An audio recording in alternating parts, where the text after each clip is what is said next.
ست الكل جوزي ما بيشغلش حريم معاه.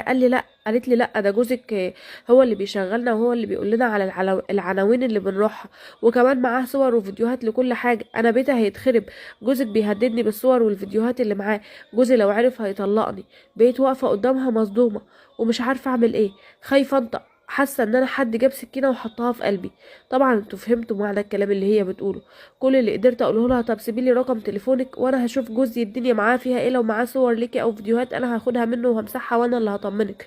ورجعت بعد ما الست مشت، قلت اواجه جوزي ولا ما اواجهوش؟ طب انا اعرف منين ان هي حقيقه ولا كده؟ اعرف منين ان هي جايه تخرب بيتي وتوقع بينا ولا دي حقيقه فعلا؟ المهم استنيت لما جوزي جه وبكل عقل اتكلمت معاه. فضل يحلف ايمانات كتير قوي ان ديت مش حقيقه وان هو ما يعرفش الست ديت، وان ممكن تكون بتعمل كده علشان تدمر علاقتنا.